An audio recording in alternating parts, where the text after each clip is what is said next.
അതിൽ കൊടുത്തൊരു photo, 3 photos, അതിലവർ സെൻട്രലിലെ ഫോട്ടോയിൽ പറയുന്നുണ്ട് ഇത് മുഹമ്മദ് അലിയാണ്. ഫോട്ടോ അതെടുത്തിട്ട് അതിലൊരു ഫോട്ടോ എടുത്തിട്ടാണ് പറയുന്നത് ഇത് വാര്യംകുന്നൻ കുഞ്ഞഹമ്മദ് ഹാജിയുടെ ഫോട്ടോ ആണെന്നുള്ള രീതിയിൽ വലിയ രീതിയിൽ പ്രചാരം നടത്തുകയും കൊണ്ടാടപ്പെടുകയൊക്കെ ചെയ്തു. അതിൽ ഞങ്ങൾ വായിച്ചിട്ട് ഉറപ്പുവരുത്തി അതിൽ വാര്യംകുന്നൻ കുഞ്ഞഹമ്മദ് ഹാജിയുടെ പേര് പറയുന്നില്ല. ആ ലേഖനത്തിൽ എവിടെയും വാര്യംകുന്നൻ കുഞ്ഞഹമ്മദ് ഹാജിയുടെ പേര് പറയുന്നില്ല. പിന്നെ നേരത്തെ വാര്യംകുന്നനാണെന്ന് പറഞ്ഞവർ അവരെ പറഞ്ഞത് മുഹമ്മദ് അലി എന്നുള്ള പേര് 2ആയി വിഭജിക്കുകയും അതിലെ മുഹമ്മദ് എന്നുള്ളത് വാര്യംകുന്നന് ചേർത്ത് വെക്കുകയൊക്കെ ചെയ്തതാണ്. നിരർത്ഥകമായിട്ടുള്ള ഒരു രീതിശാസ്ത്രമാണ്. 30 എല്ലാവരും കീഴടങ്ങി, അലി മുസ്ലിയാർ കീഴടങ്ങി, എല്ലാവരും കീഴടങ്ങി. ഇല്ല, ഞാൻ കീഴടങ്ങാൻ തയ്യാറല്ല എന്ന് പറഞ്ഞ് ബ്രിട്ടീഷ് രേഖകളിൽ തന്നെ കാണാം അദ്ദേഹം പള്ളിയുടെ ഉള്ളിൽ നിന്ന് ചാടിയിട്ട് ഒരു ബ്രിട്ടീഷ് ഓഫീസറെ തന്നെ വക വരുത്തിയിട്ട് വീണ്ടും ഒളി പോരാട്ടത്തിന് ഇറങ്ങിയ ഒരാളെ എങ്ങനെയാണ് അദ്ദേഹം ആത്മാഹുതി ചെയ്തു എന്ന് പറഞ്ഞ് അദ്ദേഹത്തെ കെട്ടിത്തൂക്കുമ്പോൾ അതെങ്ങനെയാണ് നമുക്ക് വിശ്വസിക്കാൻ പറ്റുക? കേരളത്തിലെ മുസ്ലിങ്ങളുടെ ചരിത്രം വലിയ പോരാട്ടത്തിൻ്റെ ചരിത്രമാണ് എന്നുള്ള രീതിയിൽ അതൊരു ക്രെഡിറ്റ് ആണെന്നുള്ളത്. ഞാൻ ഇന്നലെ നിങ്ങൾക്ക് ഒരു ടോക്കുണ്ട്, ഞാൻ പറഞ്ഞു ഖിലാഫത്ത് എന്നുള്ളത് പോലും മലബാറിൽ ആവശ്യമില്ലായിരുന്നു. പ്രതിരോധിക്കാൻ വരുന്നവർ കൃത്യമായ തെളിവുകളുമായിട്ട് വരണം. അല്ലെങ്കിൽ ഇതുപോലെ എന്ത് ചെയ്യണം, നമ്മൾ ഒരു സെമിനാറിലോ അല്ലെങ്കിൽ ഒരു പ്രോഗ്രാമിലോ നമ്മോട് സംവദിക്കാൻ അവർ തയ്യാറാകണം. അതാണ് അതിൻ്റെ ശരിയായ രീതി. ദ മുസ്ലിയാർ കിങ് പുസ്തകത്തിൻ്റെ രചയിതാവ് ഡോക്ടർ അബ്ബാസ് പനക്കലാണ് തൊക്യുവിനൊപ്പം. സ്വാഗതം. ഈ മലബാർ കലാപവുമായി ബന്ധപ്പെട്ട് വർഷങ്ങളായി വിവിധ പഠനങ്ങളും വിവിധ രേഖകളും വിവിധ ചരിത്ര കൃതികളൊക്കെ നമുക്ക് മുമ്പിൽ അവൈലബിൾ ആണ്. അതിൽ തന്നെ അതിൻ്റെ ശരിതെറ്റുകളെ ഇപ്പോഴും ചർച്ചകൾ നടന്നുകൊണ്ടിരിക്കുന്നുണ്ട്. ഈ ഘട്ടത്തിലാണ് കഴിഞ്ഞ സെപ്റ്റംബറിൽ ദ മുസ്ലിയാർ കിങ് എന്ന പേരിൽ അബ്ബാസ് പനക്കൽ പുതിയ പുസ്തകം കൊണ്ടുവരുന്നത്. ഈ ദ മുസ്ലിയാർ കിങ് എന്ന പുസ്തകം പുറത്തിറക്കിയ ശേഷം അതല്ലെങ്കിൽ അതിൻ്റെ അന്വേഷണ വഴികളിൽ പുതുതായി കണ്ടെത്തിയ കഥകളോ ചരിത്രങ്ങളോ രേഖകളൊക്കെ എന്തൊക്കെയാണ്? ഞാനെപ്പോഴും പറയല്ലേ, ഈ ചരിത്രം നമ്മുടെ അനുഭവമാണ്, നമ്മുടെ നാടിൻ്റെ ചരിത്രമാണ്. ഞാൻ ഇതിൻ്റെ ഇൻട്രഡക്ഷൻ തന്നെ പറയുന്നുണ്ട്, ഞങ്ങളുടെ നാട്ടിലെ കലണ്ടറാണ് ഇതെന്ന്. കാരണം നമ്മുടെ നാട്ടിലെല്ലാം എല്ലാ കുടുംബക്കാർക്കും എല്ലാ വീട്ടുകാർക്കും ഒരു അനുഭവം ഉണ്ടാവും. അവർ പറയുന്നത് 21 ഞങ്ങൾ റീലൊക്കേറ്റ് ചെയ്തത്, അല്ലെങ്കിൽ അദ്ദേഹത്തെ ഇവിടെ നാട് കടത്തിയത് ഈ സമയത്താണ്. എല്ലാ ഫാമിലികൾക്കും ഇത്തരത്തിലുള്ള ഒരു ചരിത്രമുണ്ട്, ഒരു കഥയുണ്ട്. അതൊക്കെ ഒരു കലണ്ടർ പോലെയാണ് 21, 22 വർക്ക് ചെയ്യുന്നത്. പിന്നെ നേരത്തെ ഇതിനെപ്പറ്റി പല പഠനങ്ങളും നടന്നിട്ടുണ്ട്. ആദ്യത്തെ പഠനം എന്ന് പറഞ്ഞാൽ ഇത് കൊളോണിയൽ പഠനങ്ങളാണ്. കൊളോണിയൽ രേഖകൾ ഉപയോഗിച്ച് കൊളോണിയൽ രീതിശാസ്ത്രങ്ങൾ അതിനെ ഉപയോഗിച്ചുകൊണ്ട് ഹിച്ച്കോക്കും ടോട്ടൻഹാമും ഒക്കെ രചിച്ച പുസ്തകങ്ങളാണ്. അതിനുശേഷം സ്വാതന്ത്ര്യത്തിന് ശേഷം പോസ്റ്റ് കൊളോണിയൽ രീതിയിലുള്ള രചനകൾ വന്നിട്ടുണ്ട്. അത്തരത്തിലുള്ള അപ്രോച്ച് ഇതിലുണ്ടായിട്ടുണ്ട്. അതിൽ നമുക്ക് സ്റ്റീഫൻ ഡെയിലിനെയും അതുപോലെ തന്നെ കോൺറാഡ് വുഡും ഒക്കെ ഉണ്ട്. പിന്നെ ആ സമയത്ത് തന്നെ പലരും മലയാളത്തിലും പുസ്തകങ്ങൾ എഴുതിയിട്ടുണ്ട്. ഇതിൻ്റെയൊക്കെ പ്രശ്നം അവർ ബ്രിട്ടീഷുകാർ ഉപയോഗിച്ച് അതേ ടെർമിനോളജി ഉപയോഗിച്ചു, അതുപോലെ സെയിം രീതിശാസ്ത്രങ്ങൾ ഉപയോഗിച്ചു, അഥവാ മലബാർ കലാപം എന്ന പുസ്തകത്തിന് പേരിട്ടു. പിന്നെ അവരുപയോഗിച്ച ഫനാറ്റിസം അതേപോലുള്ള ടേമുകളൊക്കെയാണ് കൃത്യമായിട്ട് ഉപയോഗിച്ചത്.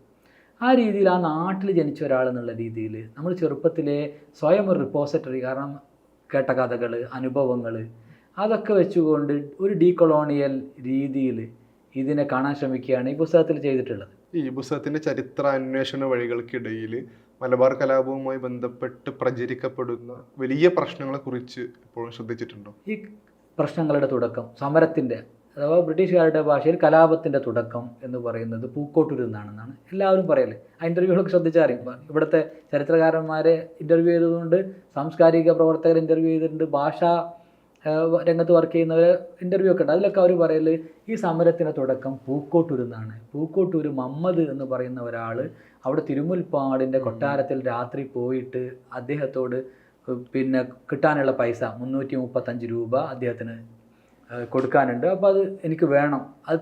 അപ്പോൾ അദ്ദേഹത്തിൻ്റെ കയ്യിൽ 5 രൂപയേ ഉള്ളൂ. തിരുമുൽപ്പാടിൻ്റെ കയ്യിൽ അന്ന് രാത്രി 5 രൂപ മാത്രമേ ഉള്ളൂ. അപ്പോൾ അത് ഫുള്ളായിട്ട് വേണം എന്നുള്ള, അല്ലെങ്കിൽ പിരിഞ്ഞു പോകില്ല. വലിയ സംഘമാണ് അവരെത്തിയത്. അത് ബ്രിട്ടീഷ് രേഖകളിൽ നമുക്ക് കാണാൻ കഴിയുക. ഇദ്ദേഹവും വലിയ സംഘവും ഒരുമിച്ച് വന്ന് തിരുമുൽപ്പാടിൻ്റെ വീട്, കൊട്ടാരം, കോവിലകം അത് പള്ളിയാക്കാനുള്ള, തിരുമുൽപ്പാടിൻ്റെ വസതി ഒരു പള്ളിയാക്കാനുള്ള ഒരു ശ്രമം മുഹമ്മദിൻ്റെയും ഭാഗത്തു നിന്നുണ്ടായിട്ടുണ്ടെന്നുള്ള ഒരു നെറേറ്റീവ്. ഈ നെറേറ്റീവ് അങ്ങനെ ആളുകൾ പറയില്ലെങ്കിലും ഒരു കാര്യം പറയപ്പോഴും പ്രധാനമായിട്ടും ഇതാണ് ഈ സമരങ്ങളുടെയൊക്കെ തുടക്കം പൂക്കോട്ടൂരാണെന്ന്. അപ്പോൾ ഞാൻ ഇത് അടുത്തു നിന്ന് വായിച്ചപ്പോൾ ഞാൻ നോക്കുകയായിരുന്നു ആരൊക്കെയാണ് ഇടപെട്ടത്. അപ്പോൾ നമുക്ക് കാണാൻ കഴിയും 335 രൂപ അന്ന് രാത്രി തിരുമുൽപ്പാടിൻ്റെ കയ്യിലില്ല. അപ്പോൾ 2 ടെനൻസാണ് ആ പൈസ കൊണ്ടുവന്ന് കൊടുക്കുന്നത്, അതിനുവേണ്ടി സഹായിക്കുന്നത്. അപ്പോൾ പൈസ ആരുടെ കയ്യിലില്ലാത്തതുകൊണ്ട് അവരുടെ വീട്ടിലെ ഭാര്യമാരുടെ സ്വർണം കൊണ്ടുവന്ന് കൊടുത്തിട്ട് ഇവർ പറയുകയാണ് ഈ സ്വർണം രാവിലെ തിരിച്ചു കൊണ്ടുവന്നാൽ ഞങ്ങൾ രാവിലെ പണം നൽകും, നിങ്ങൾ പിരിഞ്ഞു പോകണമെന്ന്. അപ്പോൾ ബ്രിട്ടീഷ് ഡോക്യുമെൻറ്റിൽ എവിടെയും ഇവരുടെ മതം പറയുന്നില്ല. മുഹമ്മദിൻ്റെ മതം വ്യക്തമാണ്. മുഹമ്മദിൻ്റെ മതം പറയുന്നുണ്ട് മുഹമ്മദ് കൂട്ടവാങ്ക് വിളിക്കുന്ന ആളാണ്, അതിൻ്റെ അടുത്ത് പള്ളിയിൽ നിന്ന് ആളുകളെ സ്വരൂപിച്ചിട്ടാണ് വരുന്നത്, ഈ കോവിലകം പള്ളിയാക്കാൻ ശ്രമിക്കുന്നുണ്ടെന്നും പറയുന്നുണ്ട്.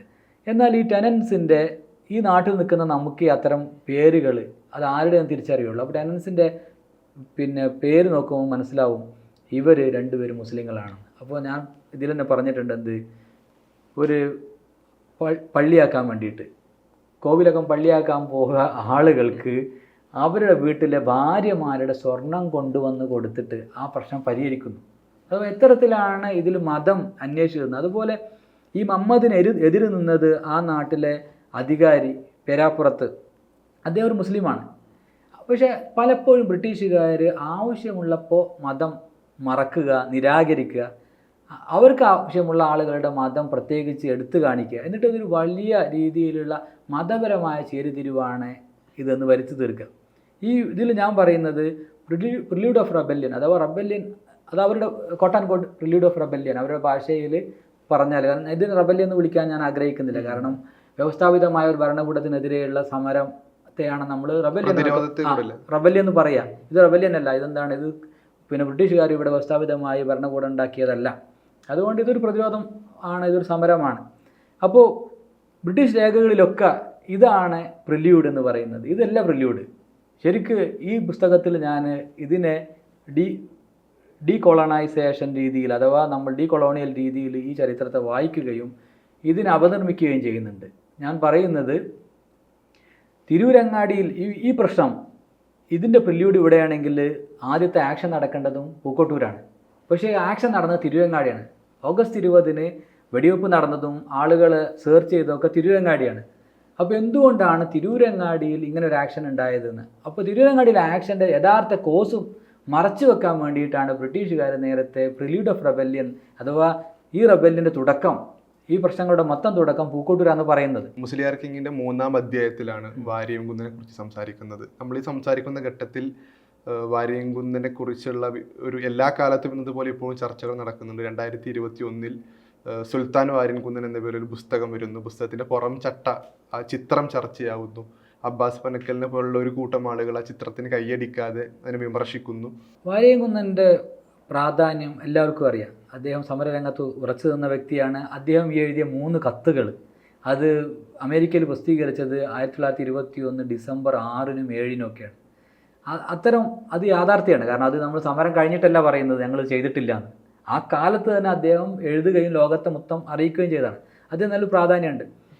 പക്ഷേ ബ്രിട്ടീഷുകാർ നമ്മളിന്ന് നമ്മളെ പുസ്തകത്തിന് വേണ്ടിയോ മറ്റേത് പഠനത്തിന് വേണ്ടിയോ നമ്മൾ ആർക്കൈവൽ സോഴ്സുകൾ നോക്കുമ്പോൾ നമുക്ക് മനസ്സിലാവും അക്കാലത്ത് നിരവധി റിപ്പോർട്ടുകൾ എല്ലാ പത്രങ്ങളിലും, അമേരിക്കയിൽ നിന്ന്, ബ്രിട്ടനിൽ നിന്ന്, അതുപോലെ ഓസ്ട്രേലിയയിൽ നിന്ന്, ന്യൂസിലാൻഡിൽ നിന്ന്, എല്ലായിടത്തും ദിവസം ഈ പ്രദേശത്തെക്കുറിച്ചും ഇവിടെ നടക്കുന്ന സംഭവങ്ങളെക്കുറിച്ചുമുള്ള റിപ്പോർട്ടുകളുണ്ട്. അത് നമ്മൾ പരിശോധിച്ചാൽ പലതും പ്രൊപ്പഗണ്ട ജേർണലിസമാണ് നടത്തുന്നത്. അതിൽ എംബഡഡ് ജേർണലിസ്റ്റുകൾ അവർക്ക് ആവശ്യമുള്ള രീതിയിലുള്ള റിപ്പോർട്ടുകളാണ് പുറത്ത് പ്രസിദ്ധീകരിക്കുന്നത്. അതുകൊണ്ടാണ് വാരിയംകുന്നൻ പറയുന്നത് നിങ്ങൾ വിശ്വസിക്കരുതെന്ന്. അത്രയധികം അതുപോലുള്ള ഒരു പ്രൊപ്പഗണ്ട റിപ്പോർട്ടാണ് അല്ലെങ്കിൽ ഒരു ലേഖനമാണ് ക്യാപ്റ്റൻ ഹാരി സയൻസ് അറ്റ് വോയേജിൽ എഴുതിയത്. അതിൽ കൊടുത്തൊരു ഫോട്ടോ, 3 ഫോട്ടോസ്, അതിൽ അവർ സെൻട്രലിലെ ഫോട്ടോയിൽ പറയുന്നുണ്ട് ഇത് മുഹമ്മദ് അലിയാണ്, ആലി മുസ്ലിയാരാണെന്ന്. അപ്പോൾ ഫോട്ടോ അതെടുത്തിട്ട് ഒരു ഫോട്ടോ എടുത്തിട്ടാണ് പറയുന്നത് ഇത് വാരിയംകുന്നൻ കുഞ്ഞഹമ്മദ് ഹാജിയുടെ ഫോട്ടോ ആണെന്നുള്ള രീതിയിൽ വലിയ രീതിയിൽ പ്രചാരണം നടത്തുകയും കൊണ്ടാടപ്പെടുകയൊക്കെ ചെയ്തു. ആ സമയത്ത് ഞാൻ പുറത്ത് ആയതുകൊണ്ട്, വിദേശത്തായതുകൊണ്ടും ആർക്കൈവൽ സോഴ്സുകളുടെ അടുത്ത് പരിചയമുള്ളതുകൊണ്ടും പലരും എന്നെ സമീപിച്ചിരുന്നു. ഞാൻ പറഞ്ഞത് എല്ലാവർക്കും അവൈലബിളായ, നേരത്തെ എല്ലാവർക്കും അറിയുന്ന ഒരു ആർക്കൈവൽ സോഴ്സ് തന്നെയാണ്. അത് ഫ്രഞ്ച് ആർക്കൈവൽ ഉണ്ട് എന്നുള്ളത് നേരത്തെ പലയിടത്തും പരാമർശിക്കപ്പെട്ടതാണ്. ഡിജിറ്റലി കൂടെ അവൈലബിൾ ആയതല്ലേ? അപ്പോൾ അത് വളരെ ഈസി ആയിട്ട് ഡിജിറ്റലി എല്ലാവർക്കും ഫ്രീ ആയിട്ട് ലഭിക്കുന്ന ഫ്രഞ്ച് ആർക്കൈവ്സിലുള്ള ഒരു സോഴ്സാണ്. അത് എടുത്തിട്ട് ഈ പ്രശ്നം വന്നപ്പോൾ ഞാനും എൻ്റെ സുഹൃത്തായിട്ടുള്ള സമീറ സാദി ഇന്ത്യൻ ഓഷ്യൻ സ്റ്റഡീസിലൊക്കെ മാരിടൈം സ്റ്റഡീസിലൊക്കെ വളരെയധികം പ്രാവീണ്യമുള്ള അവർ താമസിക്കുന്നത് ഫ്രഞ്ച് ലൈബ്രറിയുടെ ഓപ്പോസിറ്റ് ബിൽഡിങ്ങിൽ തന്നെയാണ്. എപ്പോഴും ഫ്രഞ്ച് ലൈബ്രറിയിൽ ഗവേഷണം ചെയ്യുക ഇരിക്കുകയൊക്കെ ചെയ്യുന്ന ഞാൻ അവരും കൂടി അന്ന് എടുത്ത് വായിച്ചു. അതിൽ ഞങ്ങൾ വായിച്ചിട്ട് ഉറപ്പ് വരുത്തി അതിൽ വാര്യംകുന്നൻ കുഞ്ഞഹമ്മദ് ഹാജിയുടെ പേര് പറയുന്നില്ല. ആ ലേഖനത്തിൽ എവിടെയും വാര്യംകുന്നൻ കുഞ്ഞഹമ്മദ് ഹാജിയുടെ പേര് പറയുന്നില്ല. പിന്നെ നേരത്തെ വാര്യംകുന്നനാണെന്ന് പറഞ്ഞവർ അവരെ പറഞ്ഞത് മുഹമ്മദ് അലി എന്നുള്ള പേര് രണ്ടായി വിഭജിക്കുകയും അതിലെ മുഹമ്മദ് എന്നുള്ളത് വാര്യംകുന്നന് ചേർത്ത് വയ്ക്കുകയൊക്കെ ചെയ്തതാണ്. നിരർത്ഥകമായിട്ടുള്ള ഒരു രീതിശാസ്ത്രമാണ്. അപ്പോൾ അതിന് ഞങ്ങൾ പറഞ്ഞത് കൃത്യമായിട്ട് ഈ പേര് അവിടെ ഇല്ല. പിന്നെ ആലി മുസ്ലിയാർക്ക് മുഹമ്മദ് അലി എന്നുള്ള പേരുണ്ട്. കാരണം മുഹമ്മദ് അലി മുസ്ലിയാർ നേരത്തെ വർഷങ്ങൾക്ക് മുമ്പേ അദ്ദേഹത്തെ കണ്ടപ്പോൾ നേരിട്ട് പറഞ്ഞാണ് എൻ്റെ പിതാമഹൻ്റെ പേരാണ് എൻ്റെ പേരെന്ന്. മുഹമ്മദ് മുസ്ലിയാർ എല്ലാവർക്കും അറിയാം. നേരത്തെ ഡോക്യുമെൻറ്റുകൾ സൂക്ഷിക്കുകയും ഇത്തരം കാര്യം അദ്ദേഹത്തിൻ്റെ വീട്ടിൽ നിന്നാണ് ഞാൻ ആലി മുസ്ലിയാരുടെ ഒരു കിതാബ് അഥവാ ബ്രിട്ടീഷുകാർ ബൂട്ടിട്ട് ചവിട്ടിയ ഗ്രന്ഥം അദ്ദേഹം സൂക്ഷിച്ചു വെച്ചിട്ടുണ്ട്. അതിപ്പോഴും അദ്ദേഹത്തിൻ്റെ വസതിയിലുണ്ട്. അദ്ദേഹത്തിൻ്റെ കാലശേഷം അത് പലരും സൂക്ഷിച്ചു വെച്ചിട്ടുണ്ട്. അപ്പോൾ ഇത്തരത്തിലുള്ള ഒരു ഫോട്ടോ എടുത്തിട്ട് പ്രചരിച്ചപ്പോൾ പലരും അന്വേഷിച്ചു. അപ്പോൾ ഞാൻ അന്ന് അത്രേ പറഞ്ഞുള്ളൂ. ഇതിൽ ഈ പുസ്തകത്തിൽ സെൻട്രലുള്ളത് ഇതിൽ പറയുന്ന സെൻട്രലിലെ ഫോട്ടോ ആലി മുസ്ലിയാരുടെ, അതായത് മുഹമ്മദ് അലി എന്നാൽ ആലി മുസ്ലിയാർ തന്നെയാണ്. വാര്യംകുന്നൻ കുഞ്ഞഹമ്മദ് ഹാജിയുടെ പേര് ഇതിലെവിടെയും പരാമർശിക്കുന്നില്ല. ആ ഘട്ടത്തിൽ അത് ഒരു വാദമായി അബ്ബാസ് പനക്കൽ പറയുന്നു. പിന്നീട് 2024 സെപ്റ്റംബറിലാണ് മുസ്ലിയാർ കിങ് എന്നുള്ള പുസ്തകത്തിൽ വാര്യംകുന്നൻ ഒരു അധ്യായം വരുന്നത്. അപ്പോൾ അതിൽ ഈ വാദത്തെ എങ്ങനെയാണ് എസ്റ്റാബ്ലിഷ് ചെയ്യുന്നത്? ഇത് വന്നതോടുകൂടി പലരും പല രീതിയിലാണ് എന്നെ നോക്കിയത്. കാരണം ആളുകൾ അതൊരു ചരിത്ര പഠനമായിട്ടൊന്നല്ല നോക്കിയത്. ഇത് പിന്നെ നമ്മൾ ആരെയും അറ്റാക്ക് ചെയ്യുകയാണെന്നും അതോ ഇത് മറ്റേതെങ്കിലും സംഘടനക്കോ അല്ലെങ്കിൽ ഏതെങ്കിലും വിഭാഗത്തിനെതിരെയൊക്കെ ഉള്ള ഒരു പ്രശ്നമാണെന്നുള്ള രീതിയിലൊക്കെ ഉയർത്തി കൊണ്ടുവരാനുള്ള ശ്രമം നടത്തി. അന്ന് എൻ്റെ അടുത്ത സുഹൃത്തുക്കളോട് പറഞ്ഞിരുന്നത് ഇതിലില്ല എന്ന് പറഞ്ഞാൽ പോരാ, ഇത് ആരാന്ന് കൂടി പറയണം. ഇത് ഇദ്ദേഹം അല്ല എന്ന് പറഞ്ഞാൽ പോരാ, ഈ ഫോട്ടോയിലുള്ള ആരാണെന്ന് പറയാനുള്ള ഒരു ബാധ്യത. അത് ഞാൻ വീണ്ടും ഒരു 3 വർഷം എടുത്തു. ഞാൻ ബ്രിട്ടീഷ് ആർക്കൈവ്സുകളൊക്കെ പരിശോധിച്ചു. എനിക്ക് കിട്ടാവുന്ന എല്ലാ സ്രോതസ്സുകളെയും നോക്കി.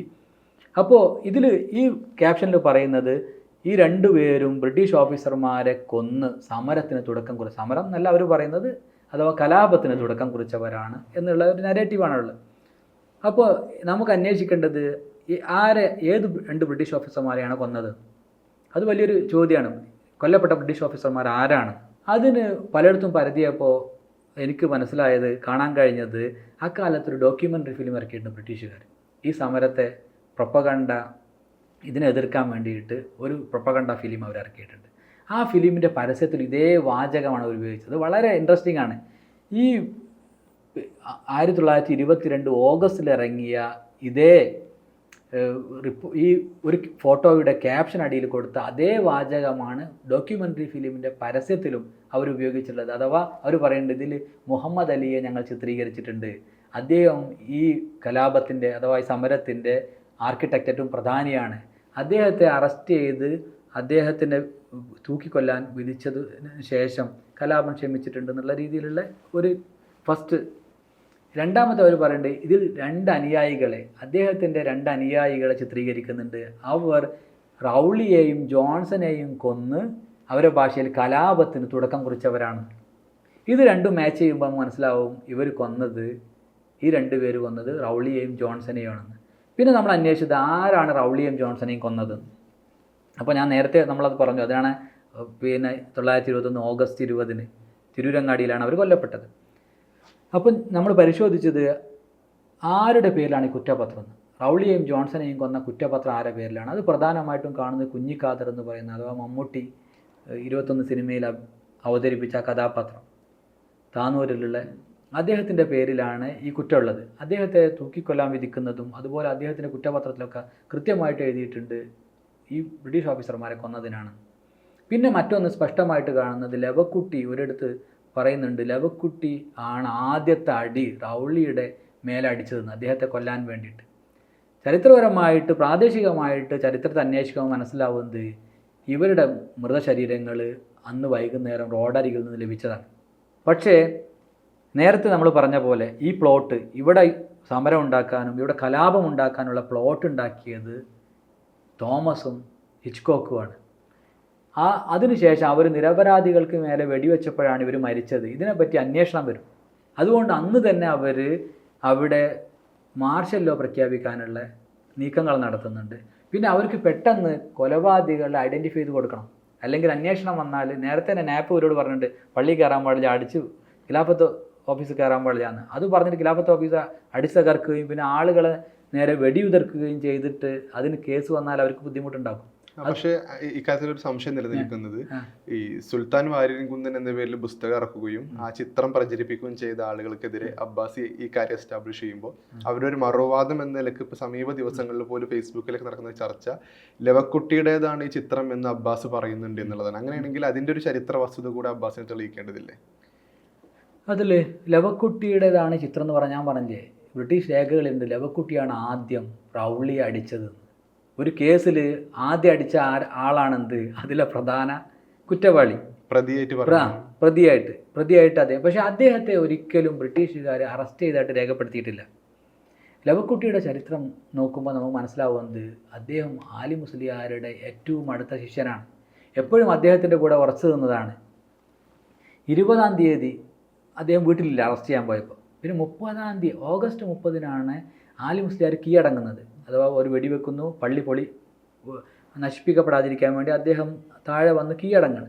ആ സമയത്ത് കീഴടങ്ങാതെ ആ പള്ളിയിൽ നിന്ന് ചാടി ഒരു ബ്രിട്ടീഷ് ഓഫീസറെ വക വരുത്തിയിട്ട് വീണ്ടും സമരം തുടർന്ന, ഒളി സമരങ്ങൾ തുടർന്ന വളരെ ധീരനായിട്ടുള്ള പോരാളിയാണ് ലവക്കുട്ടി. ലവക്കുട്ടിയെക്കുറിച്ച് പിന്നീടുള്ള ബ്രിട്ടീഷ് നരേറ്റീവുകളിലും ഒക്കെ പറയുന്നത് അദ്ദേഹം തൂങ്ങി മരിച്ചു എന്നാണ്. പക്ഷെ അപ്പോഴൊരു ചോദ്യം നിലനിൽക്കുന്നത്, ഇവിടെ അറസ്റ്റ് ചെയ്യപ്പെട്ട ആളെന്ന നിലക്ക് നമ്മൾ കട്ടിങ്ങിലുള്ള അല്ലെങ്കിൽ മാഗസീനിലെ ചിത്രത്തെ കോട്ട് ചെയ്യുന്നത് ഇവിടെ തൂങ്ങി മരിച്ചു എന്നുകൂടെ ചരിത്രത്തിൽ രേഖപ്പെടുത്തുന്ന ആളാണ്. അതെ, അതുകൊണ്ടാണ് ഞാൻ പറഞ്ഞത് നമ്മളെപ്പോഴും ഇതുവരെ ഇപ്പോൾ പ്രിലൂഡ് ഓഫ് റെബല്യൻ എന്ന് പറഞ്ഞ പോലെ എപ്പോഴും ഇപ്പോൾ ഈ പറയുന്ന എല്ലാവരും ബ്രിട്ടീഷ് നരേറ്റീവുകൾ ആശ്രയിക്കുകയാണ്. ഇത്തരത്തിലുള്ളൊരു പോരാളി, ഇത്രയും ശക്തനായ ഒരു പോരാളി തൂങ്ങി മരിക്കൂല. അഥവാ അദ്ദേഹത്തെ അറസ്റ്റ് ചെയ്യുകയും അറസ്റ്റ് ചെയ്തതിന് ശേഷം അദ്ദേഹത്തെ പീഡിപ്പിക്കുകയും അദ്ദേഹത്തെ കെട്ടിത്തൂക്കുകയും ചെയ്ത് ഈ പോരാളികളുടെ, ഇവിടുത്തെ സമരക്കാരുടെ ആത്മവീര്യം തകർക്കാൻ വേണ്ടിയിട്ട് അദ്ദേഹത്തെ കെട്ടിത്തൂക്കുകയാണ് ഉണ്ടായത്. ഇത് ഉൾക്കൊള്ളാനുള്ള ഒരു യാഥാർത്ഥ്യ ബോധമല്ലേ ബ്രിട്ടീഷുകാർ പറയുന്നത്? അത്രയും ലവക്കുട്ടിയൊക്കെ അങ്ങനെ ആ രീതിയിലുള്ളൊരു മനുഷ്യനാണ്, ഇത്രയും മനക്കരുത്തില്ലാത്ത ഒരാളാണ് ഈ സമരരംഗത്ത് ഇത്രയും ശക്തമായിട്ട് നിലനിൽക്കുകയും 30 എല്ലാവരും കീഴടങ്ങി, ആലി മുസ്ലിയാർ കീഴടങ്ങി, എല്ലാവരും കീഴടങ്ങി. ഇല്ല, ഞാൻ കീഴടങ്ങാൻ തയ്യാറല്ല എന്ന് പറഞ്ഞ് ബ്രിട്ടീഷ് രേഖകളിൽ തന്നെ കാണാം അദ്ദേഹം പള്ളിയുടെ ഉള്ളിൽ നിന്ന് ചാടിയിട്ട് ഒരു ബ്രിട്ടീഷ് ഓഫീസറെ തന്നെ വക വരുത്തിയിട്ട് വീണ്ടും ഒളി പോരാട്ടത്തിന് ഇറങ്ങിയ ഒരാളെ എങ്ങനെയാണ് അദ്ദേഹം ആത്മാഹുതി ചെയ്തു എന്ന് പറഞ്ഞ് അദ്ദേഹത്തെ കെട്ടിത്തൂക്കുമ്പോൾ അതെങ്ങനെയാണ് നമുക്ക് വിശ്വസിക്കാൻ പറ്റുക? അത് തീർച്ചയായിട്ടും ബ്രിട്ടീഷുകാർ ചെയ്തത് സമരക്കാരുടെ ആത്മവീര്യം എങ്ങനെ തകർക്കാൻ പറ്റും? അഥവാ ലവക്കുട്ടിയെ പോലെ ഒരു പോരാളി ആത്മഹത്യ ചെയ്തിട്ടുണ്ടെങ്കിൽ അത് മറ്റുള്ളവരെ പിന്നോട്ട് വലിക്കും. പക്ഷെ അപ്പോഴും ഈ ലവക്കുട്ടി ആത്മഹത്യ ചെയ്തതല്ല എന്നത് തെളിയിക്കപ്പെടാൻ പറ്റുന്ന ചരിത്ര രേഖകൾ നമുക്ക് നിലവിൽ ലഭ്യമായിട്ടില്ലല്ലോ. ഞാൻ നേരത്തെ പറഞ്ഞല്ലോ, ചരിത്ര രേഖകൾ എന്ന് പറഞ്ഞാൽ നമുക്കിന്ന് അവൈലബിൾ ആയിട്ടുള്ള അധിക രേഖ എന്നുള്ള രീതിയിൽ നമുക്ക് അവൈലബിൾ ആയിട്ടുള്ളത് ബ്രിട്ടീഷ് ഡോക്യുമെൻറ്റുകളാണ്. ഇതിൽ തന്നെ ഞാൻ ചെയ്തത് ബ്രിട്ടീഷ് ഡോക്യുമെൻറ്റുകളെ ഡീ കൊളോണിയൽ രീതിയിൽ അപ്രോച്ച് ചെയ്യാനാണ്. ഞാൻ നേരത്തെ പറഞ്ഞത് എങ്ങനെയാണ് പ്രിലൂഡ് ഓഫ് റെബല്യനിൽ ഹിന്ദു മുസ്ലിം പ്രശ്നമില്ല, അതേപോലെ കോവിലകം പള്ളിയാക്കാൻ ശ്രമിച്ചിട്ടില്ല എന്ന് നമ്മൾ ആ രേഖകൾ നോക്കി ഒരു പ്രാദേശിക ചരിത്രകാരൻ അല്ലെങ്കിൽ ചരിത്രം പഠിക്കുന്ന ആൾ എന്നുള്ള രീതിയിലാണ് അതിനെ നമ്മൾ ഡീകോഡ് ചെയ്തിട്ടുള്ളത്. അതുപോലെ തന്നെയാണ് നമ്മൾ ഇത് പഠിക്കേണ്ടതും. കാരണം ലവക്കുട്ടി ആരാണെന്നും ലവക്കുട്ടിയുടെ ജീവിതം എന്താണെന്ന് നോക്കിയിട്ട് അദ്ദേഹം അത് ചെയ്യുന്ന ആളാണോ അല്ലേ എന്നാണ് നമ്മൾ പരിശോധിക്കേണ്ടത്. പിന്നെ നമുക്ക് അറിയാമെന്ത് ഇതിൽ മറ്റൊരു കാര്യം, വാര്യംകുന്നം കുഞ്ഞഹമ്മദ് ഹാജിയാണെന്ന് പറയുന്നവർ അദ്ദേഹത്തെ അറസ്റ്റ് ചെയ്തത് ജനുവരി 5-നാണ്.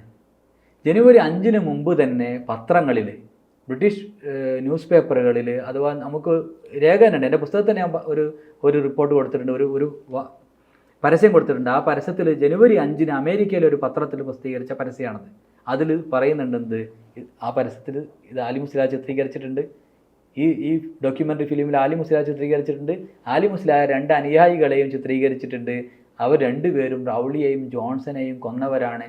ഈ ഫിലിം ലോർഡ് വെല്ലിംഗ്ടനെയും ലേഡി വെല്ലിംഗ്ടനെയും ഞങ്ങൾ കാണിച്ച് സാക്ഷ്യപ്പെടുത്തിയിട്ടുണ്ടെന്ന്. അഥവാ വാര്യംകുന്നം കുഞ്ഞഹമ്മദ് ഹാജിയെ അറസ്റ്റ് ചെയ്യുന്നതിന് മുമ്പ് ഈ ഫിലിം ചിത്രീകരിക്കുകയും ഈ ക്യാപ്ഷൻ എഴുതപ്പെടുകയും അത് പത്രങ്ങളിലൊക്കെ വരികയും ചെയ്തിട്ടുണ്ട്. പക്ഷെ അപ്പം മറ്റൊരു കാര്യം, മൂന്നാമതൊരാൾ അവിടെ ഒരു ചിത്രത്തിലുണ്ടല്ലോ, അദ്ദേഹത്തെ കുറിച്ചുള്ള ചർച്ചകളും അതിലെ വാദങ്ങളും പ്രതിവാദങ്ങളൊക്കെ എങ്ങനെയാണ്? ഇല്ല, ഇദ്ദേഹം ഇതിപ്പോൾ അലി മുസ്ലിയാർ സെന്ററിൽ ഒരു വശത്ത് ഇപ്പൊ റമീസ് മുഹമ്മദ് വാദിക്കുന്ന വാര്യംകുന്ന് മുഹമ്മദ് ഹാജി എന്ന് പറയുന്ന ആളുടെ ഒരു ചിത്രം. അതാണ് നമ്മൾ പറയുന്നത് അത് കുഞ്ഞിക്കാദറിന്റെ ചിത്രമാണ്. അതല്ലെങ്കിൽ ലവക്കുട്ടി. അല്ല അത് കുഞ്ഞിക്കാദർ തന്നെ, അത് സംശയമില്ല. മറുവശത്ത് നിൽക്കുന്നത് ആരാണെന്നുള്ളതാണ്. അത് ചിലര് സീദിക്കോയ തങ്ങളുടെ പേരിൽ ആരോപിക്കപ്പെടുന്ന ഒരു ചിത്രമാണ്. അതാണ് പറയുന്നത് ലവക്കുട്ടി എന്ന്. അത് കൃത്യമായിട്ട് തന്നെ ഞാൻ ഐഡന്റിഫൈ ചെയ്തിട്ടുണ്ട്. ഇതാണ് എൻ്റെ ധാരണ. ഇതാണ് നമുക്ക് ബ്രിട്ടീഷ് ഡോക്യുമെന്റുകളും പ്രാദേശികമായ ഉപദാനങ്ങളൊക്കെ നമ്മൾ വായിക്കുമ്പോൾ മനസ്സിലാവുന്നതാണ്. കാരണം ഇദ്ദേഹം യങ്ങായിരുന്നു, സമരരംഗത്ത്. ഞാൻ പറഞ്ഞു, മമ്മൂട്ടി അവതരിപ്പിച്ച കഥാപാത്രമാണത്. പക്ഷെ അപ്പോൾ അടുത്തൊരു സംശയം നിലനിൽക്കുന്നത് ഇപ്പറയത്ത് കുഞ്ഞിക്കാദറിൻ്റെത് ആണ് എന്നുള്ളതിന് കൃത്യമായ നമുക്കൊരു ഉറപ്പിക്കാവുന്ന തെളിവുകൾ നിലവിൽ ലഭ്യമായിട്ടുണ്ടോ? ഇത് തന്നെയാണ്. കാരണം റൗളിയും ജോൺസണെയും കൊന്നത് ആരാണ്, ആ ചാർജ് ആരെ പേരിലാണ് നമ്മൾ നോക്കേണ്ടതുള്ളൂ. 2 ബ്രിട്ടീഷുകാരെ കൊന്ന് സമരത്തിന് നേതൃത്വം നൽകിയവരാണ്, തുടക്കം കുറിച്ചവരാണെന്നാണല്ലോ, അതിൽ സംശയമൊന്നുമില്ലല്ലോ. പിന്നെ ഏത് ബ്രിട്ടീഷ് ഓഫീസറാണ് കൊല്ലപ്പെട്ടത് എന്നുള്ളതാണ്. അത് ഞാൻ പറഞ്ഞേ, ഡോക്യുമെന്റിന്റെ പരസ്യത്തിൽ പറയുന്നുണ്ട് റൗളിയും ജോൺസണുമാണ് കൊല്ലപ്പെട്ട ബ്രിട്ടീഷ് ഓഫീസർമാരെന്ന്. ഞാൻ മറ്റൊരു കാര്യം പറയുന്നത്, ഇതൊക്കെ പറഞ്ഞത് ബ്രിട്ടീഷുകാരാണ്. ഈ 2 ആർട്ടിക്കിളും ഈ ലേഖനം എഴുതിയത് ബ്രിട്ടീഷുകാരനാണ്, ക്യാപ്റ്റൻ ഹാരിയാണ്. ഇതൊരു പ്രൊപ്പഗണ്ടയുടെ ഭാഗമായിട്ട് എഴുതിയതാണ്. ഈ ഫിലിം ഉണ്ടാക്കിയതും ബ്രിട്ടീഷുകാരാണ്. അതുകൊണ്ട് ബ്രിട്ടീഷുകാർ ആരാണോ കൊന്നത് എന്ന് പറയുന്നതാണ് എന്നാണ് നമ്മൾ നോക്കേണ്ടത്. കാരണം ബ്രിട്ടീഷുകാർ ആരുടെ പേരിലാണ് ഈ ആരോപണം ഉന്നയിച്ചത് എന്നാണ് നമ്മൾ നോക്കേണ്ടത്. കാരണം എൻ്റെ പുസ്തകത്തിൻ്റെ നരേറ്റീവ് അങ്ങനെ തന്നെയാണ്. കാരണം ശരിക്കും ഇത് ഈ പ്രശ്നങ്ങൾ ഉണ്ടാക്കിയത് തോമസും ഹിച്ച്കോക്കുമാണ്. അവർക്ക് രക്ഷപ്പെടാൻ വേണ്ടിയിട്ട് അവർ 2 പേരെ മേലിൽ അന്ന് തന്നെ ചാർജ് ചുമത്തിയിട്ടുണ്ട്. അത് ചുമത്തുക മാത്രമല്ല, ലോകമൊത്തം അറിയിക്കുകയും ചെയ്തിട്ടുണ്ട്. അതിനാണ് ഒരു ഫിലിം ഉണ്ടാക്കിയത്, അതിനാണ് അവർ ചിത്രീകരിച്ചത്. ഈ മുസ്ലിയാർ കിങ് എന്നുള്ള പുസ്തകം സെപ്റ്റംബറിൽ പുറത്തു വരുന്നു. ആ ചിത്രത്തെയും അതിന്റെ ചരിത്രത്തെയും ഒക്കെ കൃത്യമായി എസ്റ്റാബ്ലിഷ് ചെയ്യുന്നുണ്ട്. എങ്ങനെയാണ് അബ്ബാസിന്റെ വാദത്തെ ഒരു നീതീകരിക്കുന്നത്? ഞാൻ പറഞ്ഞില്ലേ, ഇദ്ദേഹത്തെ വലിയ ഒരു പോരാളിയായിട്ട്, അദ്ദേഹം പോരാളി തന്നെയാണ്, സംശയമൊന്നുമില്ല. അപ്പോൾ ഈ പടമാണ് ആ പുസ്തകത്തിന് ഏറ്റവും അധികം മൈലേജ് കൊടുത്തത്. എന്താണ്? ആ പുസ്തകത്തിൻ്റെ കവറാണ്. അതിൻ്റെ ഉള്ളിലെ കാര്യങ്ങൾക്ക് അത്ര പ്രാധാന്യം ആരും കൊടുത്തിട്ടില്ല. കാരണം നേരത്തെ ആളുകൾ അറിഞ്ഞതും അതിൽ പുതിയ ഒരു നെഗറ്റീവ് ഒന്നും ആരും കണ്ടിട്ടില്ല. കാരണം പുതിയ രീതിയിലുള്ള ഒരു റീഡിങ്ങോ ഒരു വിവരണമോ അല്ലാതെ നമ്മൾ നേരത്തെ പറഞ്ഞ പോലെ എങ്ങനെയാണോ നേരത്തെ ഈ സമരത്തെയും നിലനിൽക്കുന്ന നരേഷൻ്റെ പുറത്തുള്ള, പക്ഷെ അതിൻ്റെ ഏറ്റവും അട്രാക്ഷൻ ആ ചിത്രമായിരുന്നു, ആ കവർ ചിത്രം തന്നെ അവർ സ്ഥാപിക്കാൻ വേണ്ടിയിട്ട് അവരെന്താണ് ആലി മുസ്ലിയാരുടെ പേരിനെ 2ആയി വിഭജിച്ചിട്ട് അതിലൊന്ന് ഇദ്ദേഹത്തിന് ഫിറ്റാവുമെന്ന് പറയുകയും, പിന്നെ അവർ പറഞ്ഞത് പ്രധാനമായിട്ടും വാര്യംകുന്നം കുഞ്ഞഹമ്മദ് ഹാജിയെ അറസ്റ്റ് ചെയ്തു ജനുവരി 5-ന്. അതിനുശേഷം അദ്ദേഹത്തെ പീഡിപ്പിച്ചു, അതിനുശേഷം ഫോട്ടോ എടുത്തു, അതിനുശേഷം ഇത് പ്രസിദ്ധീകരിച്ചു എന്നുള്ള രീതിയിലാണ്. കാരണം ഈ ലേഖനം വന്നത് 1922 ഓഗസ്റ്റിലാണല്ലോ ഈ സയൻസെറ്റ് വോയേജിൽ പ്രസിദ്ധീകരിച്ചത്. അപ്പോൾ അതിന് വെച്ചുകൊണ്ടാണ് അവർ പറഞ്ഞത്. അതുകൊണ്ടാണ് ഞാൻ പറഞ്ഞത്, ആ വാര്യംകുന്നം കുഞ്ഞഹമ്മദ് ഹാജിയെ അറസ്റ്റ് ചെയ്യുന്നതിന് മുമ്പ് തന്നെ ഈ നരേറ്റീവ് നിലനിൽക്കുന്നുണ്ട്. ഇത്തരത്തിലുള്ള സാധ്യതകളൊക്കെ നമുക്ക് വ്യക്തമാണ്, തെളിവുകൾ വ്യക്തമാണ്. അതുകൊണ്ട് ഇദ്ദേഹത്തെ അറസ്റ്റ് ചെയ്തതിന് ശേഷമാണ് ഈ ഫോട്ടോ എടുത്തത് എന്നത് അത്തരം ഡോക്യുമെൻ്റുകൾ വെച്ചാണ് നമ്മൾ നിരാകരിക്കുന്നത്. ഇതൊരു വീഴ്ചയുടെ ഒരു പ്രശ്നമൊന്നുമല്ല. നമ്മളൊരു ചരിത്രത്തെ ഒരാളെ തോൽപ്പിക്കാൻ വേണ്ടിയിട്ടോ ചരിത്രരചനയോ ചരിത്ര പഠനമോ ഒന്നും നമ്മളാരെങ്കിലും തോൽപ്പിക്കാൻ വേണ്ടിയിട്ടോ അല്ല, നമ്മൾ കണ്ടെത്തിയ യാഥാർത്ഥ്യങ്ങൾ. പക്ഷെ അത് അബ്ബാസ് പറയുന്നത് അത് ആ ചിത്രമല്ല എന്ന് എസ്റ്റാബ്ലിഷ് ചെയ്യാൻ കഴിയുന്നുണ്ടല്ലോ അബ്ബാസ്. അത് ഞാൻ കൃത്യമായിട്ട് എസ്റ്റാബ്ലിഷ് ചെയ്യുന്നുണ്ട്. ഈ ഇത് വായിച്ചാൽ ഞാനത് എപ്പോഴും പറയുന്നുണ്ട്. ചിലപ്പോൾ ചില ആളുകൾ എനിക്കെതിരെ പല ആരോപണങ്ങളും ആക്രമണങ്ങളും ഒക്കെ സോഷ്യൽ മീഡിയയിലൊക്കെ നടത്തും. ഞാൻ അവരോടൊക്കെ പറയുന്നത്, നിങ്ങൾ വാ, ഞാൻ 3 വർഷം എടുത്തിട്ട് ഒരു അക്കാദമിഷ്യൻ എന്നുള്ള രീതിയിൽ, ഒരു ചരിത്രം പഠിക്കുന്ന ആൾ എന്നുള്ള രീതിയിൽ നമുക്ക് ചെയ്യാനുള്ളത് അക്കാദമികമായ ലേഖനങ്ങൾ എഴുതുക, ഉപദാനങ്ങളെ ആശ്രയിച്ചുകൊണ്ട് കൃത്യമായ ചരിത്രം എഴുതുക. ഞാനതിൻ്റെ ഭാഗത്ത് നിന്ന് ഞാൻ ചെയ്തിട്ടുണ്ട്. ഞാൻ ചെയ്യുക മാത്രമല്ല, ഇന്ന് മലബാർ സമരത്തെക്കുറിച്ച് പ്രാദേശികമായ ഒരാൾ എഴുതിയ ഒരു പുസ്തകം 4 ഭൂഖണ്ഡങ്ങളിൽ നിന്ന്, ബ്ലൂംസ്ബറി അഥവാ സിഡ്നിയിൽ നിന്നും, ന്യൂയോർക്കിൽ നിന്നും, ലണ്ടനിൽ നിന്നും, ഡൽഹിയിൽ നിന്നും ഒരേ സമയം പ്രസിദ്ധീകരിച്ചു. ഇതാണ് നമുക്ക് ചരിത്രകാരൻ എന്നുള്ള ചരിത്ര വിദ്യാർത്ഥി എന്നുള്ള രീതിയിൽ നമുക്ക് ചെയ്യാനുള്ള ബാധ്യത. അത് കൃത്യമായിട്ട് നമ്മൾ ഡോക്യുമെൻ്റ് ചെയ്തിട്ട് കൃത്യമായ അക്കാഡമിക് പബ്ലിക്കേഷൻ എന്നുള്ള രീതിയിൽ സൈറ്റേഷനൊക്കെ വെച്ചിട്ടാണ് ഇത് ചെയ്തിട്ടുള്ളത്. അതല്ലാതെ ഇതൊരു പോപ്പുലർ പുസ്തകമായിട്ടല്ല ചെയ്തിട്ടുള്ളത്. അതുകൊണ്ട് അതിനോട് പ്രതികരിക്കാനോ ആളുകൾ വരും, സന്തോഷമുള്ളൂ. പക്ഷെ പ്രതിരോധിക്കാൻ വരുന്നവരെന്ത് ചെയ്യണം? പ്രതിരോധിക്കാൻ വരുന്നവർ കൃത്യമായ തെളിവുകളുമായിട്ട് വരണം. അല്ലെങ്കിൽ ഇതുപോലെ എന്ത് ചെയ്യണം, നമ്മൾ ഒരു സെമിനാറിലോ അല്ലെങ്കിൽ ഒരു പ്രോഗ്രാമിലോ നമ്മോട് സംവദിക്കാൻ അവർ തയ്യാറാകണം. അതാണ് അതിൻ്റെ ശരിയായ രീതി. ഇപ്പോൾ ഇതായിട്ട് ബന്ധപ്പെട്ട നിരവധി ചർച്ചകൾ ഇപ്പോൾ കാലിക്കറ്റ് യൂണിവേഴ്സിറ്റിയിലാണ് നമ്മൾ റിലീസ് ചെയ്തത്. പിന്നെ യൂണിവേഴ്സിറ്റി ഓഫ് ലണ്ടനിൽ സൊയാസിൽ ഇതിന് ചർച്ച നടന്നു. കാരണം മലബാറിനെ കുറിച്ചുള്ള നിരവധി പുസ്തകങ്ങളും നിരവധി PhD തീസിസും വന്ന ഒരു സ്ഥലമാണ് സ്കൂൾ ഓഫ് ഓറിയൻ്റൽ ആഫ്രിക്കൻ സ്റ്റഡീസിൽ. കാരണം നേരത്തെ തന്നെ നമ്മുടെ മലബാറിനെ കുറിച്ച് 1976 അവിടുന്ന് തിസീസ് വന്നിട്ടുണ്ട്. പിന്നെ ഇപ്പോൾ സെബാസ്റ്റ്യൻ പ്രാങ്ങിൻ്റെ പുതിയ തിസീസും ഒക്കെ അവിടെ ആയിട്ട് ബന്ധപ്പെട്ടതാണ്. അവിടെ ഇത് ചർച്ച ചെയ്തിട്ടുണ്ട്.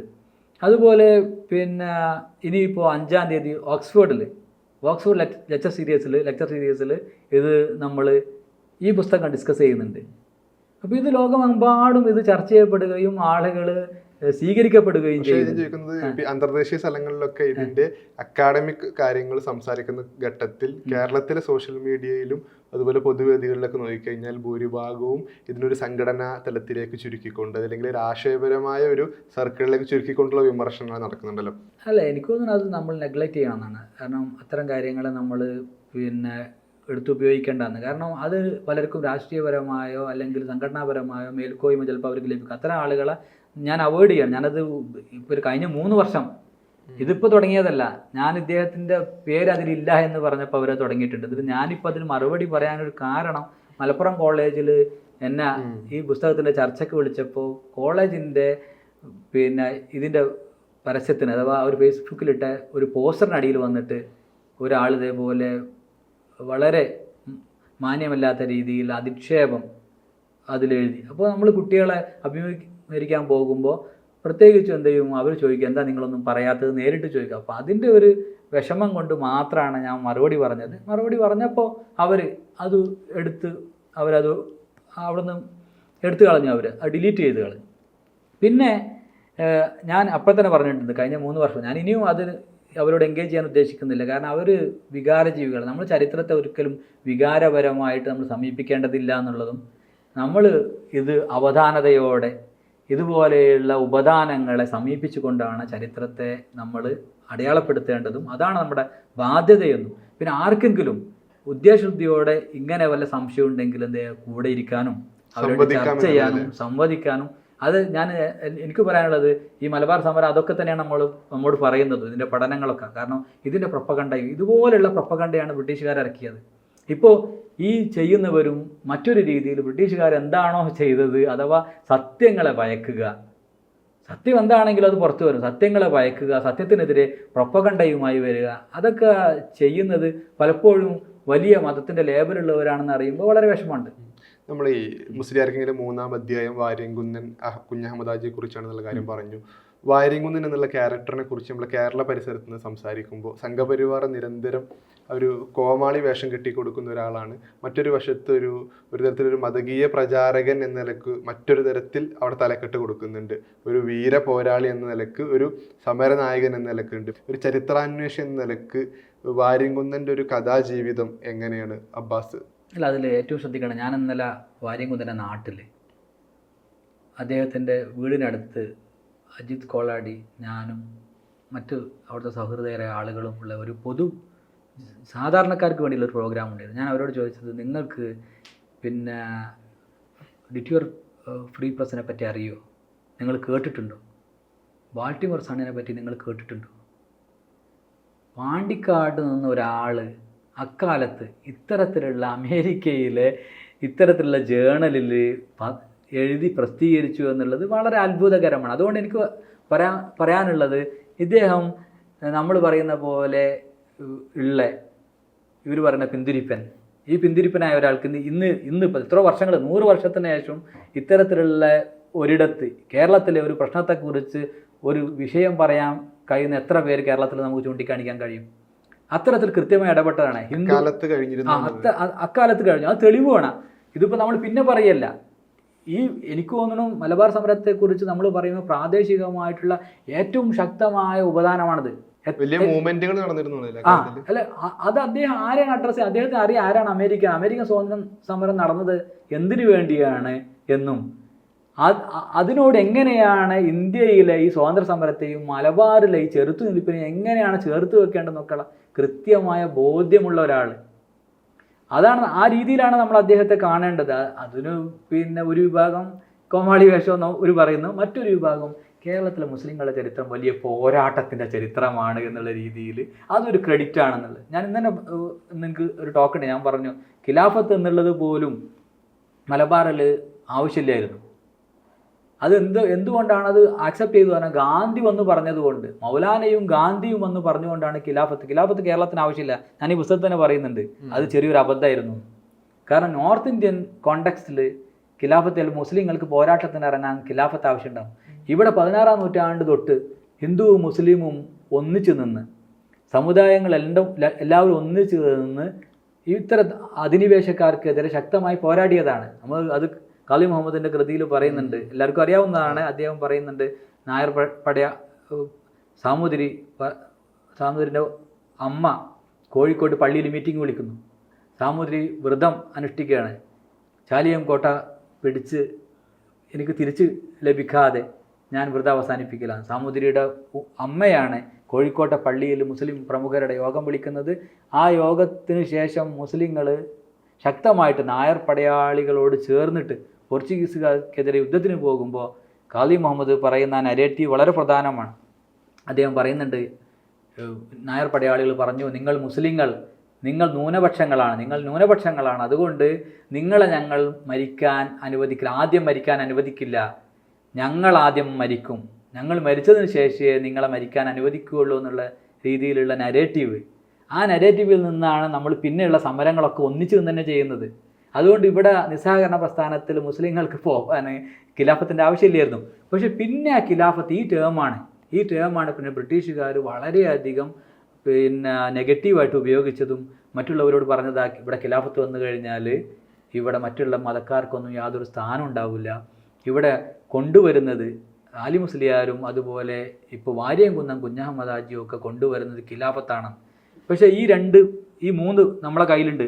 വിദേശത്ത് പ്രസിദ്ധീകരിച്ച 2 റിപ്പോർട്ടുകളും അതുപോലെ ഇന്ത്യയിലെ ഹിന്ദുവിൽ വന്നതും. ആ റിപ്പോർട്ടിൽ പ്രത്യേകം അദ്ദേഹം പറയുന്നുണ്ട്, ഞാൻ ഇന്ത്യയുടെ സ്വാതന്ത്ര്യത്തിന് വേണ്ടിയാണ് ഈ സമരം കൃത്യമായിട്ട്. അത് 1921-ലാണ്, 21-ൻ്റെ അവസാനത്തിലാണ് ഇന്ത്യയുടെ സ്വാതന്ത്ര്യ സമരത്തിന് വേണ്ടിയാണ്. ഞാൻ നേരത്തെ പറഞ്ഞ പോലെ ഇത് എങ്ങനെയാണോ അമേരിക്കക്കാർ ബ്രിട്ടനോട് പൊരുതിയത് അതുപോലെ തന്നെയാണ് ഞങ്ങൾ പൊരുതുന്നത് എന്നുള്ള ദൃഢമായ ബോധ്യമുള്ള വലിയ നേതാവായിരുന്നു എന്നാണ് അദ്ദേഹത്തെക്കുറിച്ച് പറയേണ്ടത്. അതുകൊണ്ടാണ് അദ്ദേഹം ബ്രിട്ടീഷുകാരോട് നേരെന്ന് പറഞ്ഞത്, എൻ്റെ നെഞ്ചിലേക്ക് നിറയൊഴിക്കണം. ഈ പുസ്തകത്തിൻ്റെ പുറംചട്ടയും പുസ്തകത്തിൻ്റെ പേരും ആലി മുസ്ലിയാരെ കുറിച്ചാണല്ലോ. പക്ഷേ ആലി മുസ്ലിയാരുടെ ഒരു കഥാപരിസരം പരിശോധിച്ചാൽ ഈ കിങ് എന്നുള്ള പ്രയോഗം കൊടുക്കുന്നത് ബ്രിട്ടീഷുകാർ തന്നെയായിരുന്നു. അപ്പോൾ ആലി മുസ്ലിയാർ എന്നുള്ള ഒരു എന്താ പറയുക കഥാപുരുഷൻ എങ്ങനെയാണ് ഈ പുസ്തകത്തിൽ അവതരിപ്പിക്കുന്നതും അപ്പം ഒരു ചരിത്രാന്വേഷണ നിലക്ക് കണ്ടെത്തിയ കാര്യങ്ങൾ? ഇത് ഒരു കൊളോണിയൽ കൊണോട്ടേഷനാണിത്. ഞാൻ coat and coat Musliyar king ആണ്. ഞാൻ ഈ പുസ്തകത്തിൽ അത് പറയുന്നുണ്ട്, നരേറ്റീവിലും വ്യക്തമാണത്. ഇത് ബ്രിട്ടീഷുകാർ അദ്ദേഹത്തിന് ഉപയോഗിച്ചു. അദ്ദേഹത്തിന് പല രീതിയിലുള്ള പേര് ബ്രിട്ടീഷുകാർ കൊടുത്തിട്ടുണ്ട്. മുസ്ലിയാർ കിങ്, ഖിലാഫത്ത് കിങ്, ഇങ്ങനെയുള്ള പല രീതിയിലുള്ള പേരും. അദ്ദേഹത്തെ വലിയ ഇവിടുത്തെ ആളുകളുടെ വലിയൊരു രാജാവാണ്, അഥവാ ബ്രിട്ടന് എതിരിടാൻ പറ്റിയ യുദ്ധം നടത്താൻ പറ്റിയ ഒരു വ്യക്തിയായിട്ട് അദ്ദേഹത്തെ പ്രതിഷ്ഠിച്ചിരുന്നു. അദ്ദേഹം മീഡിയകളിലൊക്കെ അങ്ങനെ രീതിയിൽ. കാരണം ഞാൻ പറഞ്ഞല്ലോ, ഇവിടെ പട്ടാളം വേണമെന്ന് പറഞ്ഞു നിരവധി ആളുകളെ കൊല ചെയ്തു. ഇതിനെയൊക്കെ ന്യായീകരിക്കാൻ വേണ്ടിയാണ് Khilafat king was arrested, Musliyar king was arrested എന്നൊക്കെ പറഞ്ഞിട്ട് സത്യത്തിൽ ഇദ്ദേഹം എന്താ ചെയ്തത്? നമ്മൾ പറഞ്ഞല്ലോ, ഓഗസ്റ്റ് 20 അറസ്റ്റ് ചെയ്യാൻ വന്നപ്പോൾ എതിരിടാതെ, അതിനു മുമ്പും നമുക്ക് തെളിവുകളുണ്ട്. ബ്രിട്ടീഷ് ഡോക്യുമെൻറ്റുകൾ തന്നെ നമുക്ക് പറയുന്നുണ്ട്. അദ്ദേഹത്തെ ഒരു സന്ധിക്ക് വിളിക്കുന്നുണ്ട്, ചാക്കീരിയുടെ വീട്ടിലേക്ക് അദ്ദേഹം പോകുന്നുണ്ട്. അദ്ദേഹം കാരാട മൊയ്തീൻ സാഹിബും ആമു സാഹിബും ഒക്കെ ഉള്ള മീറ്റിങ്ങിൽ അദ്ദേഹം പോകുന്നുണ്ട്. അദ്ദേഹം പോയിട്ട് അദ്ദേഹം സമ്മതിക്കുന്നുണ്ട് ഇവിടെ സമാധാനം തന്നെയാണ് വേണ്ടതെന്ന്. അത് പറയുമ്പോൾ അദ്ദേഹത്തോട് അവർ പറയുന്നുണ്ട്, പിന്നെ അദ്ദേഹത്തിൻ്റെ കുറ്റപത്രത്തിൽ പറയുന്നുണ്ട് ഇത് അദ്ദേഹം ലംഘിച്ചു എന്ന്. കുറ്റപത്രം പറയുമ്പോഴാണ് പറയുന്നത് ഇദ്ദേഹം ഇത് ലംഘിച്ചിരുന്നു എന്ന്. പക്ഷേ അദ്ദേഹം പറയുന്നത് ആ സമയത്ത് തന്നെ റിപ്പോർട്ടുകൾ നമുക്ക് കാണാം, ആരെങ്കിലും ഖിലാഫത്ത് യൂണിഫോം ഇട്ട് വന്നാൽ നിങ്ങളൊന്നും ചെയ്യരുത്. കാരണം വളരെ സമാധാന പ്രിയനായിട്ടുള്ള ഒരാൾ. അദ്ദേഹം ഓഗസ്റ്റ് 20 വിഷയങ്ങൾ കഴിഞ്ഞിട്ട് പിന്നെ അവർ പറഞ്ഞ് ഇദ്ദേഹത്തെ വലിയ കിങ്ങായിട്ട് അവരോധിച്ചു എന്നുള്ള രീതിയിലുള്ള റിപ്പോർട്ടുകളൊക്കെ ഉണ്ട്. ആ സമയത്ത് കോഴിക്കോട് നിന്ന് നിസ്സഹകരണ പ്രസ്ഥാനക്കാരും കോൺഗ്രസിൻ്റെ ആളുകളും വന്ന് അദ്ദേഹത്തോട് പറയുന്നുണ്ട് നിങ്ങൾ പിൻവാങ്ങണം. അപ്പോൾ അദ്ദേഹം പറയുന്നുണ്ടില്ല, എൻ്റെ കൂടെയുള്ളവർ മരിച്ചു. അപ്പോൾ മരിച്ചവർക്ക് വേണ്ടി ജീവത്യാഗം ചെയ്യാൻ തയ്യാറായ ഒരു മുസ്ലിയാർ, അവിടുത്തെ എല്ലാവരും മോലിയരുപ്പാപ്പ എന്ന് വിളിക്കുന്ന അങ്ങനെ സത്യസന്ധനായ സഹൃദയനായ ഒരു മനുഷ്യനായിരുന്നു അദ്ദേഹം. അദ്ദേഹത്തിൻ്റെ പേരിൽ നമുക്ക് വേറെ ഒന്നും കാണാൻ പറ്റില്ല. കാരണം അതുകൊണ്ടാണ് ഓഗസ്റ്റ് 20 പള്ളി കയറി ഒറ്റ ആയുധം പോലും ലഭിക്കാത്തത്. ഇത്തരത്തിലുള്ള ഒരാളെ അവർ അറസ്റ്റ് ചെയ്യുകയും ഈ ഇതിലെനിക്ക് പറയാനുള്ളത് ഇതൊരിക്കലും ഈ രീതിയിൽ ഈ സമരം അന്വേഷിക്കപ്പെട്ടിട്ടില്ല. പിന്നാമ്പുറ കഥകളെ ഇത്തരത്തിൻ്റെ നമ്മളൊരു പ്രാദേശികമായ സോഴ്സുകളിൽ നിന്ന് ഇത് നമ്മൾ അന്വേഷിച്ചിട്ടില്ല. ഇതിപ്പോൾ എൻ്റെ നാട്ടിൽ ഇപ്പോൾ നമ്മളെപ്പോഴും കേൾക്കൽ ഇത് കേരളത്തിൽ മൊത്തം വേറൊരു നെഗറ്റീവ്, 2 നെഗറ്റീവാണ്. മുസ്ലിങ്ങൾ ഭയങ്കര ശൂരരാണ്, അവർ ഭയങ്കരമായിട്ട് പോരാളികളാണ് എന്നുള്ള രീതിയിലാണ് ഒരു വിഭാഗം. മറ്റൊരു വിഭാഗം ഹിന്ദു മുസ്ലിം പ്രശ്നമായിരുന്നു, ഹിന്ദുക്കളെ വളരെയധികം കൊന്ന ഒരു സമരമാണ് അല്ലെങ്കിൽ ഒരു കലാപമാണ് എന്നുള്ള രീതിയിലുള്ള ഒരു നെഗറ്റീവ്. എനിക്ക് പ്രാദേശികമായി ലഭിച്ച സോഴ്സുകളിൽ നമുക്ക് മനസ്സിലാകും, ഇദ്ദേഹം പറഞ്ഞ പോലെ 2 ചേരി ഉണ്ടായിരുന്നുള്ളൂ. ബ്രിട്ടീഷുകാരുടെ പക്ഷത്താണോ ബ്രിട്ടീഷുകാരുടെ പക്ഷത്തല്ലയോ, അഥവാ നാട്ടുകാരുടെ പക്ഷത്താണോ ബ്രിട്ടീഷുകാരുടെ പക്ഷത്താണോ എന്നുള്ള 2 ചോദ്യം അവിടെ ഉണ്ടായിരുന്നു. 2 ബൈനറി, ഈ ഒരു സാധനം അവിടെ ഉണ്ടായിരുന്നു. രണ്ട് പക്ഷേ ഉണ്ടായിരുന്നുള്ളൂ.